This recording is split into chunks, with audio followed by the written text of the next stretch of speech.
Everyone says they want passive income, but almost nobody actually starts, even when it only takes $100. That's weird, right? Because it means it's not about money, it's about something way deeper.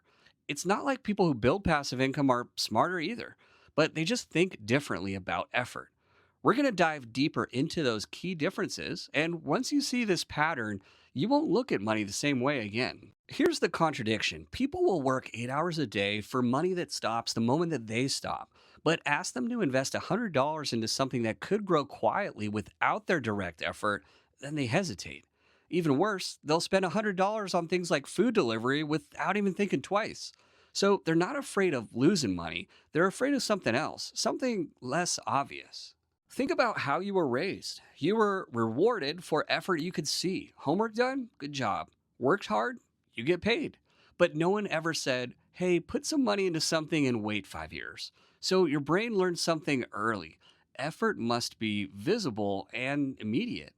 And thinking about something that grows slowly in the background, well, it feels uncertain, even risky. Here's where it gets interesting: your brain literally values things more when they require effort. It's called effort bias. That's why your friend will grind overtime but ignore a simple $100 investment. Because passive income feels like cheating, even though, ironically, it can often be the smarter move. But here's the twist: passive income fails most people because you can't see it working. If you invest $100, nothing exciting happens tomorrow, or next week, or maybe even next month. And that kills motivation.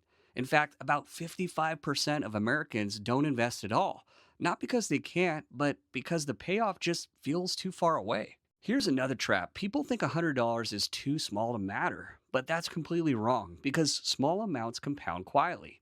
For example, the S&P 500 has averaged around 10% annually over time. That means your $100 isn't just sitting, it's slowly building momentum. But because it starts small, people dismiss it. Here's the last one, and this is subtle: people stick to actions that feel productive. Working more hours feels productive.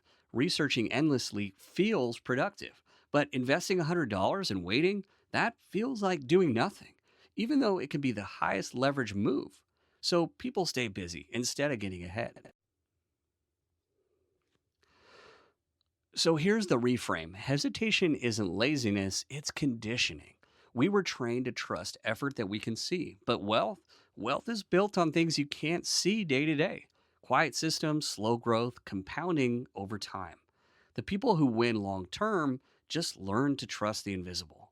So if you've never started with even $100, it's not because you can't, it's because your brain is wired to chase effort over leverage. But once you see that, you have a choice to flip it, because your habits aren't random. They're responses to how you were taught to value work.